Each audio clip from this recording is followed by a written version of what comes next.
جی دی د خلکو منځ کې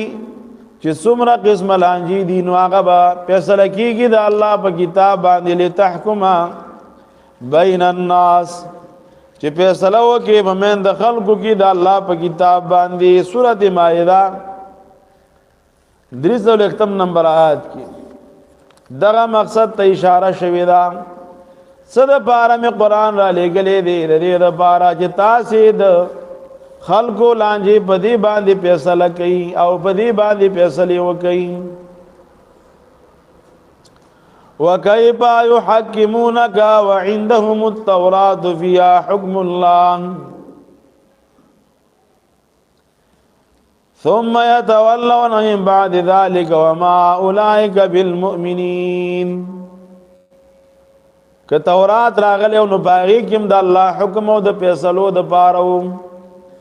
انا انزلنا التوراة فيها هدى ونور يحكم بها النبيون الذين اسلموا للذين هادوا تورات د دې د پاره راغلی يحكم بها النبيون چې باغی باندې خلکو فیصله کولی پیغمبرانو د خلکو د پاره او قرآن کریم هغه هم د دې مقصد د پاره چې خپل منزل انجی چې سړي نو هغه په دې باندې وانزلنا اليك الكتاب بالحق مصدقا لما بين يديه من الكتاب ومهيمنا عليه فاحكم بينهم بما انزل الله اتسول اختبکی مخ کی تورات انجیل ذکر کوي او داغه مقصد چې دغه آسمانی کتابونو را لګلو مقصد هم داو چې فیصله د الله په کتاب باندې وکي قران کریم مې د پاره فحکم بینهم بما انزل الله فیصله کوا په منځ دې کې په هغه چې الله را لګلی دي ولا تتبع اهواءهم نو قران کریم لوی مقصد هغه دی دلاله غلو چې په دې باندې فیصله وکړي او به د قران کریم د داسې جامع کتاب دی د هر مسلې حل په دې کې شته بعض خلک چې په قران نه پوهیږي وایي دي دشمنان دي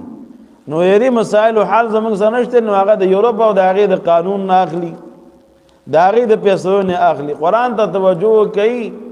تبیانا لكل شيء چې الله یې د هر شي بیان پکې دی او جوور علم غواړي چې جوور علم کې نو هر فیصله د هر خبره فیصله د الله په کتاب کې شته دي دارنګي قران کریم دنیا ته درالېګلو مقصد معرفت التوحید چې الله په جاندل شي سورۃ ابراهیم 52 نمبر آیات کې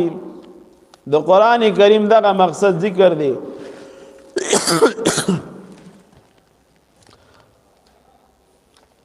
چې تاسو ته ما قران د دې لپاره را لېګلې دي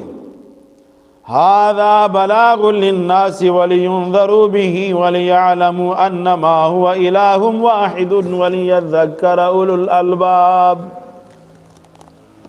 هذا بلاغ دا قران کریم در رسیدو کتاب دې د پاره د خلقو ولينذروا به او دې لپاره چې ويرول شي په دې باندې ولي يعلم او په شي خلق په دې باندې چې انما هو اله واحد چې یقینا کارساز او مددگار لایق د بندګۍ او عبادت یو الله دې معرفت التوحید قران دنیا ته دې لپاره راغلي دي چې خلق ته داوخي چې ګور لایق د بندګۍ هغه یو اله یو الله دې څوک شریک وسره نشته دي دې سره